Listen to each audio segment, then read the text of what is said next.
Assalamualaikum warahmatullahi wabarakatuh. Apa kabarnya anak-anak pada pagi hari ini? Mudah-mudahan semua dalam keadaan sehat walafiat.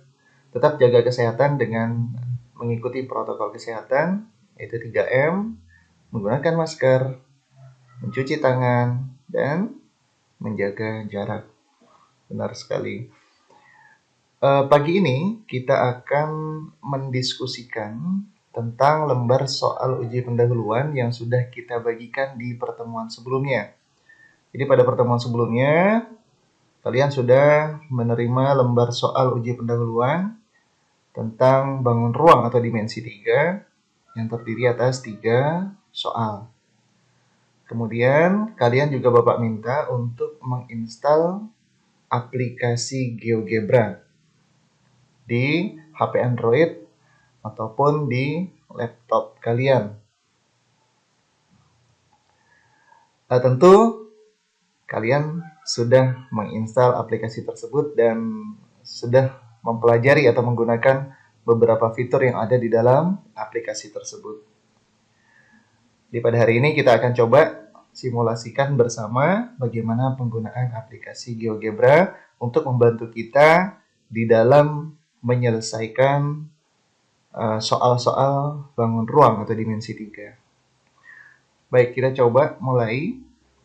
Ya. Ketika kalian sudah menginstal aplikasi GeoGebra, maka cukup kalian klik ya ikon yang ini bertanda lingkaran gitu ya dan bertuliskan GeoGebra. Jadi GeoGebra ini adalah aplikasi yang digunakan untuk membantu menyelesaikan soal-soal yang berkaitan dengan geometri dan algebra atau aljabar. Nah, ini tampilan layarnya, kita bisa perbesar tampilan ini. Kemudian ini ada beberapa menu yang bisa kalian gunakan nantinya. Ya. Ini bagaimana membuat titik, kemudian perpotongan titik potong antara dua garis, kemudian ada titik tengah di antara dua titik, dan seterusnya. Kemudian bagaimana membuat garis yang melalui dua titik, ya. Kemudian bagaimana membuat vektor, dan seterusnya. Kemudian untuk membuat garis ya yang sejajar, kemudian yang tegak lurus, membuat sudut. Kemudian ini untuk membuat poligon, ya. Ini untuk membuat lingkaran yang diketahui titik pusatnya dan seterusnya, ya. Kemudian elips, kemudian bagaimana membuat sudut gitu ya, membuat sudut. Kemudian ini adalah pencerminan ya, terhadap garis, pencerminan terhadap titik, kemudian ada pencerminan terhadap lingkaran, ada rotasi, dilatasi dan seterusnya. Nanti ini bisa digunakan ketika membahas pokok bahasan transformasi geometri. Kemudian di sini ada slider, kemudian menambahkan teks, gambar, dan seterusnya. Nah, kemudian ini untuk menggerakkan atau menggeser grafik, ya. Kemudian ini untuk memperbesar dan memperkecil tampilan, dan seterusnya. Nanti kalian bisa pelajari sendiri. Di sini ada beberapa menu yang bisa digunakan. Baik, misalkan kita ingin menggeser ini lembar kerja kita, maka kita klik ya menu ini, kemudian kita bisa untuk menggeser lembar kerja kita. Lembar kerja ini masih dalam tampilan 2 dimensi. Jadi kalau kita menginginkan nanti lembar kerjanya adalah dalam tampilan 3 dimensi, maka kita bisa menggantinya ya di view. Ya, di bagian view ini ada pilihan 3D grafik atau grafik 3 dimensi. Jadi misalkan kita pilih yang ini, nah, grafik 3 dimensi, karena kita ingin menyajikan ya hasil kerja kita dalam grafik 3 dimensi. Nah, di lembar kerja 3 dimensi kita, ini bisa saja kita tutup ya. Jadi kita gunakan ini lembar kerja kita untuk yang 3 dimensi. Nah, ini kita bisa geser. Nah,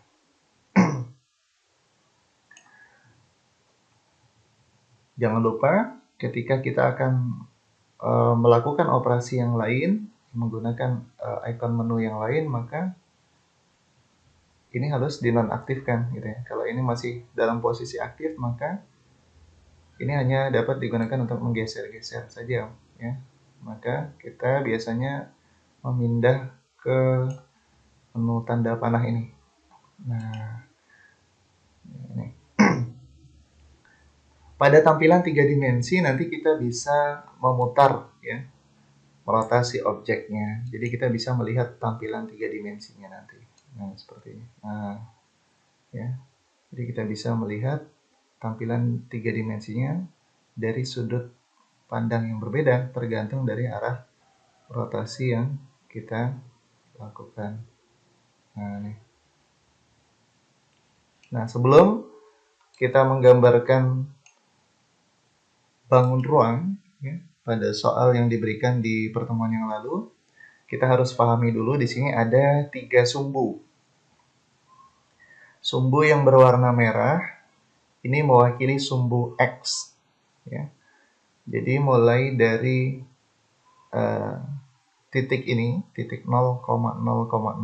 Jadi kalau di 3 dimensi, maka variabelnya bukan hanya XY, tetapi XYZ. Karena ada 3 sumbu. Ada sumbu X, kemudian sumbu Y yang berwarna hijau, dan sumbu Z yang berwarna biru. Jadi pada sumbu X, ini untuk ke kanan bernilai positif, kemudian untuk ke kiri bernilai negatif. Kemudian untuk sumbu Y, yang ke depan ini bernilai positif, kemudian untuk yang ke belakang bernilai negatif. Kemudian untuk sumbu Z, untuk yang ke atas bernilai positif, dan untuk yang ke bawah itu bernilai negatif.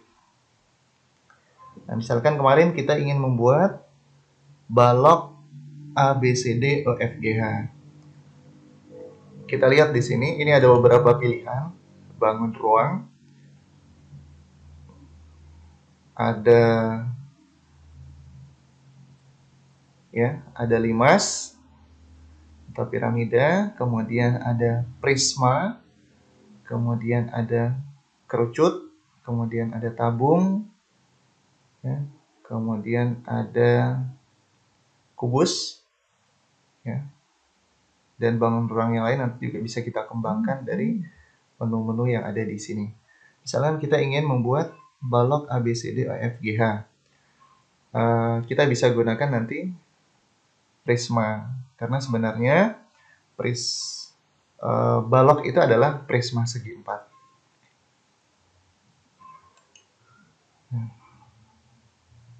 Pada balok ABCD EF GH, panjang rusuk AB-nya adalah 5 cm. Kita coba buat di sini. Ya. Di sumbu X, ini panjangnya adalah 5 cm. Oke, kita klik lagi di sini. Kemudian, ini tadi titik A, titik awal kita. Kemudian ini adalah titik B. Kemudian dari titik B ini, kita bergerak lagi ke belakang, ya, ke depan gitu ya, sejauh 4 satuan, karena jarak dari titik B ke titik C nya adalah 4 cm. Ini 4 satuan. Nanti bisa kita perbaiki untuk koordinatnya. Kalau memang tidak tepat di sini, nanti kita bisa sesuaikan dengan menggantikan koordinat titiknya. Kemudian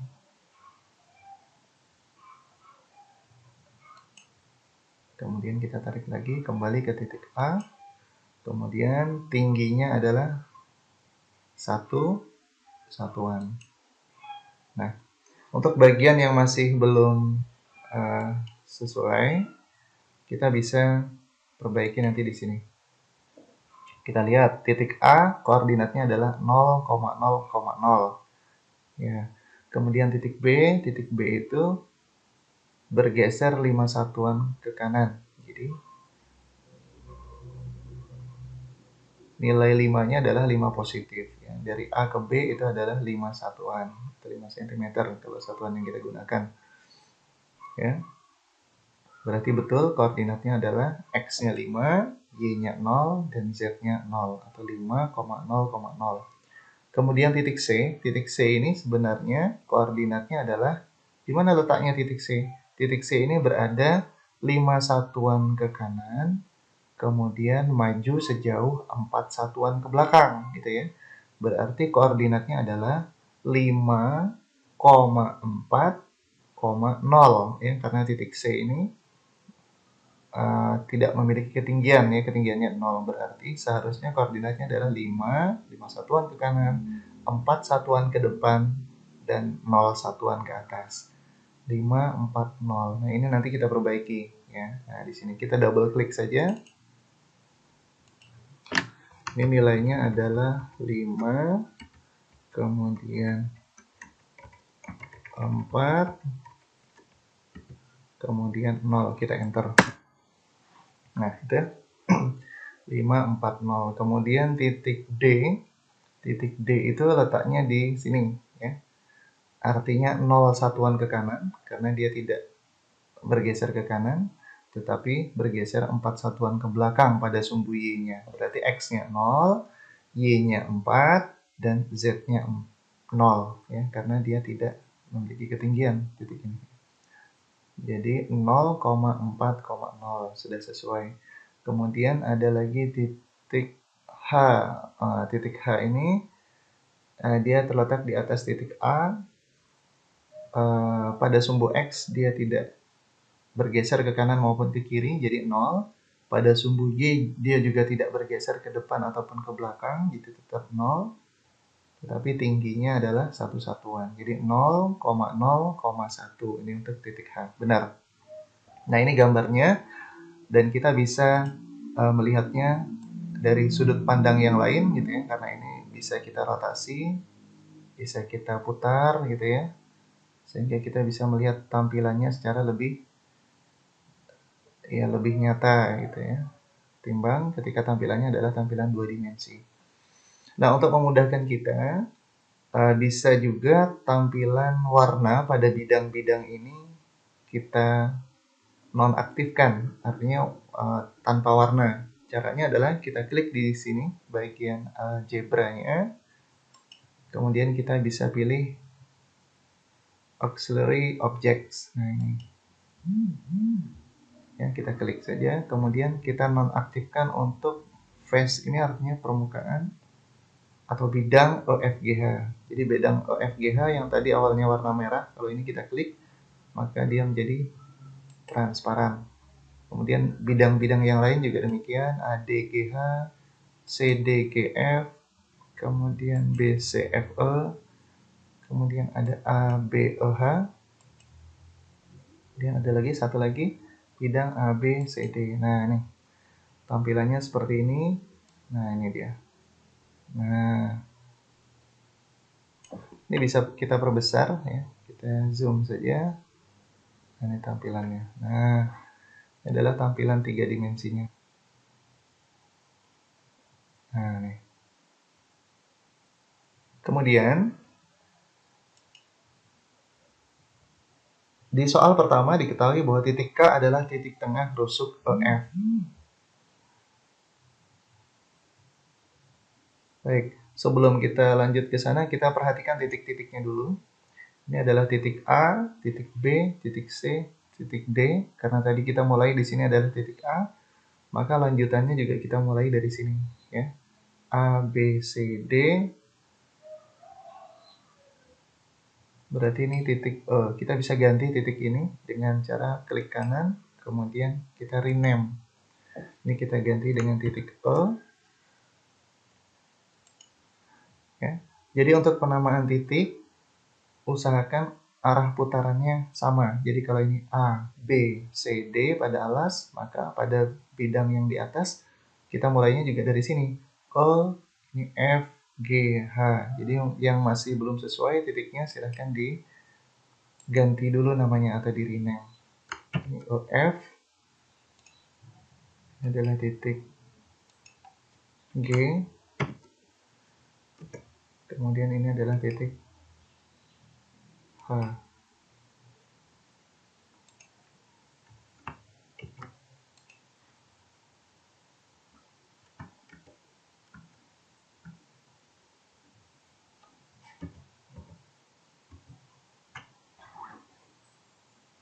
Baik, nah ini tampilannya. Titik-titiknya sudah kita sesuaikan tadi, A, B, C, D, E, F, G, H. Nah, di soal tadi, atau soal yang pertama tadi, diketahui ada titik yang lain, yaitu titik K. Di mana titik K adalah titik tengah dari rusuk EF. Ini adalah rusuk EF. Titik K adalah titik tengah antara rusuk EF. Apakah boleh kita langsung memilih titik, kemudian kita klik di tengah sini? Perkiraan. Nah, di sini ada fasilitas yang kita bisa gunakan. Nah, yang namanya midpoint or center, titik tengah, ya, titik yang berada di tengah-tengah di antara dua titik. Nah, ini kita bisa klik. Kita klik, kemudian kita klik titik-titiknya yang mana saja. Yang karena dia di antara titik E dan titik F, maka kita klik titik E-nya, kemudian kita klik titik F-nya. Maka muncullah di sini ada titik baru. Ini merupakan titik tengah antara titik E dan titik F. Dan namanya adalah titik K. Jadi kita rename saja, kita ganti namanya menjadi titik K. Kemudian, ini pertanyaan nomor 1 sudah terjawab. Ini adalah gambar balok ABCDEFGH dan titik K. Di mana titik K-nya terletak di tengah-tengah antara E, F. Kemudian pertanyaan yang kedua, manakah yang merupakan jarak antara titik K dengan perpotongan diagonal alas ABCD? Nah, berarti kita harus buat dulu perpotongan alas ABCD-nya. Caranya bagaimana? Kita bisa gunakan ini segmen garis yang menghubungkan dua titik. Ya, kita buat segmen garis yang menghubungkan dua titik. Misalkan antara titik A ke titik C. Nah, ini bisa kita buat titiknya nanti. Jangan lupa nanti dinonaktifkan dulu. Kita bisa klik kanan, kemudian object properties untuk mengganti bentuk garisnya.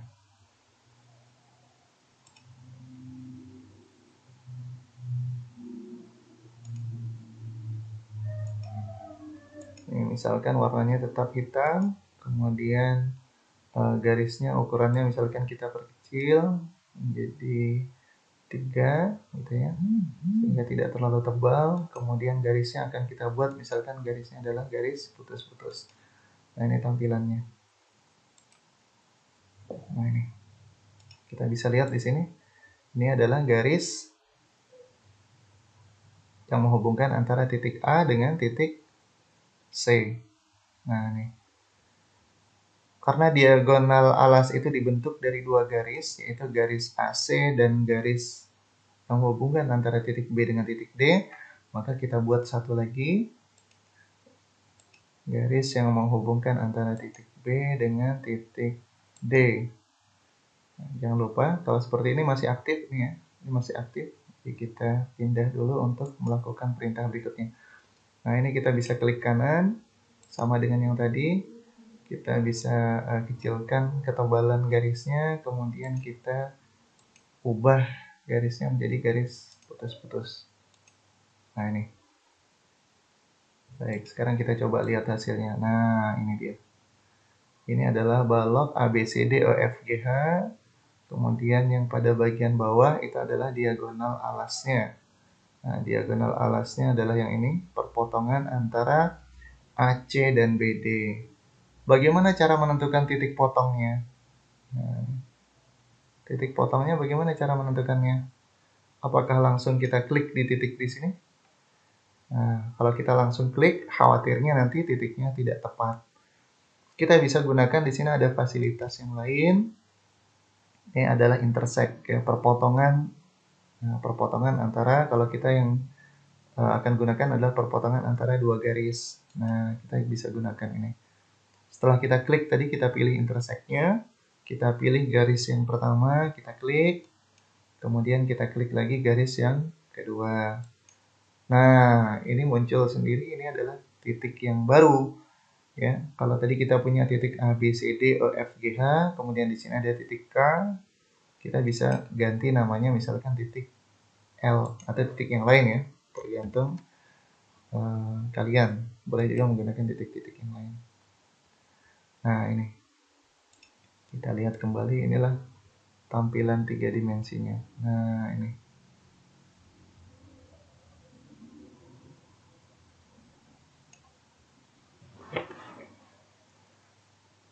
Lalu bagaimana cara menentukan jarak antara titik K ke perpotongan diagonal alas ABCD? Bagaimana cara menentukannya? Kita tinggal menghubungkan antara titik K ke titik L, karena titik L-nya adalah titik perpotongan diagonal alas ABCD. Kita gunakan lagi ini, membuat segmen garis yang melalui dari dua titik ya. Kita klik titik K-nya, kemudian kita klik titik L-nya. Oke. Kemudian bisa kita buat menjadi garis putus-putus gitu ya. Kemudian ininya kita kurangi ketebalan garisnya. Jadi demikian. Nah, kita bisa lihat di sini. Nah, ini dia. Nah, ya. Jadi jarak antara titik K ke titik L atau perpotongan diagonal alas ABCD. Kita dapat menyelesaikan ya soal-soal bangun ruang biasanya dengan menggunakan segitiga-segitiga bantu ya. Jadi mana segitiga yang kita bisa gunakan untuk membantu kita menemukan jarak dari titik K ke titik L ya. Kita bisa gunakan di sini adalah, nah ini, proyeksi titik terhadap garis atau proyeksi titik terhadap bidang. Diproyeksikan. Proyeksi itu artinya kita cerminkan tegak lurus. Nah, misalkan di sini kita ingin mencerminkan titik K ini terhadap garis AB. Jadi kalau kita cerminkan ke sini, di manakah letak titik proyeksinya yang tegak lurus dengan AB? Kita bisa manfaatkan ini. Nah, ini kita klik. Jadi cukup kita klik titiknya, kemudian akan diproyeksikan kemana? Boleh diproyeksikan ke garis atau ke bidang. Kebetulan kita ingin memproyeksikannya ke garis AB. Jadi garis AB-nya kita klik. Nah, ini dia. Jadi titik K itu kalau diproyeksikan ke garis AB, maka dia akan memotong garis AB di titik ini. Apakah titiknya bisa langsung kita klik untuk membuat garis? Ya. Alangkah bagusnya kalau kita menggunakan konsep yang tadi, ya, perpotongan antara dua garis, yaitu garis yang ini kemudian dengan garis AB. Nah, ini. Kita klik garisnya, kemudian kita klik juga garis AB-nya. Nah, sehingga muncul di sini ada titik, ya. Titik ini ada titik baru ya. Kita bisa lihat di sini. Jadi kalau di sini titiknya adalah I ya, nanti kita bisa ganti. Kalau ini titiknya adalah titik K, ini adalah titik L, bolehlah kita ganti nanti di sini titik M. Kita ganti dengan titik M. Kita rename, kita ganti menjadi titik M. Nah, jadi garis yang dibentuk ini adalah tegak lurus dengan garis AB. Lalu, mana lagi yang kita hubungkan? Ini sudah ada KM, kemudian ada KL. Nah, supaya kita bisa mudah menghitungnya nanti, maka kita juga bisa hubungkan antara dua titik ini. Sehingga nanti kita punya segitiganya adalah KLM. Kita bisa menghubungkan, buat garis yang menghubungkan dua titik. Titik M diklik, kemudian titik L-nya diklik juga. Kemudian kita rename. Kita ubah menjadi garis putus-putus, kemudian ketebalannya kita kurangi, misalkan menjadi 3. Nah ini, sekarang sudah terlihat ya Ini yang mau kita cari, jarak dari K ke L, kemudian jarak dari K ke M, itu kan sama dengan tinggi balok ini ya. Tadi tingginya berapa? Tingginya dari A ke E, ini adalah satu satuan. Berarti ini satu satuan, semua tinggi ini adalah satu satuan, termasuk juga jarak dari K ke M, ini juga satu satuan. Kemudian, garis L ke M, ya, garis yang dibentuk ini, sejajar dengan garis AD, dan garis ini juga sejajar dengan garis BC. Ya, sejajar. Yang berarti ini kalau ini diteruskan, ini terus nanti akan memotong garis CD. Nah, ini ya dari M ke L itu nilainya adalah, nah coba kalau dari atas kita lihat. Nah, ini. Jadi dari M ke L itu sebenarnya adalah separuh dari B ke C. Nah, ini separuhnya lagi di sini. Nah, ini garis ini dan garis ini sejajar. Jadi kalau dari B ke C tadi jaraknya adalah 4 cm, dari sini sampai ke sini adalah 4 cm, maka kalau dari sini ke sini berarti separuh dari 4 cm, yaitu, ya benar sekali, dia adalah 2 cm. Nah, kalian juga bisa misalkan memberikan poligon, gitu ya.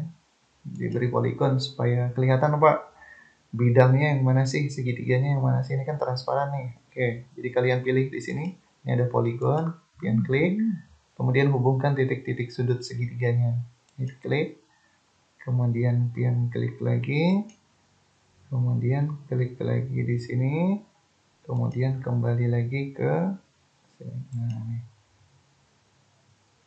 Jangan lupa dinonaktifkan dulu. Nah, misalkan mau pian ganti warnanya, ya warnanya supaya lebih terlihat, misalkan gitu ya.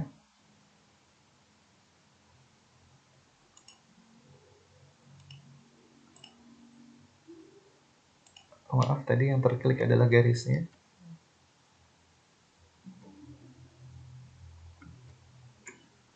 Ini tadi yang kita klik ya, salah klik kita. Oke, kita perbaiki. Misalkan ini hitam, ya tetap.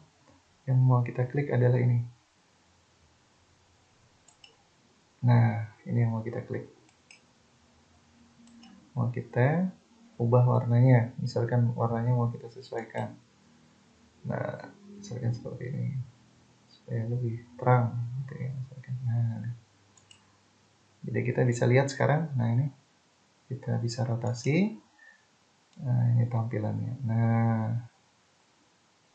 jadi inilah sebenarnya yang mau kita cari, jarak dari titik K ke titik L, di mana titik L adalah titik potong antara diagonal alas ABCD. Kemudian ini tadi, titik ini didapat dari proyeksi, atau ini dicerminkan titik ini terhadap garis AB, ini tegak lurus pencerminannya. Kemudian ini titiknya nanti dihubungkan lagi dengan ini, sehingga kita dapat ada segitiga KLM dengan panjang KM adalah 1 cm, kemudian LM-nya adalah 2 cm, sehingga dengan menggunakan teorema Pythagoras, nanti kalian bisa menentukan jarak dari titik K ke titik L. Ya. Jadi demikian, barangkali yang bisa Bapak sampaikan pada kesempatan ini. Silakan nanti kalian bisa mencoba ya, menggunakan aplikasi GeoGebra untuk menyelesaikan soal nomor 2 dan nomor 3. Atau kalian juga ingin mencoba untuk soal nomor 1 juga silahkan gitu ya. Karena tadi sudah melihat simulasinya, kemudian kalian ingin mencoba secara mandiri untuk soal nomor 1, 2, dan 3. Demikian yang Bapak dapat sampaikan. Mudah-mudahan ada manfaatnya. Salah dan khilaf mohon maaf. Billahi taufiq wal hidayah. Assalamualaikum warahmatullahi wabarakatuh.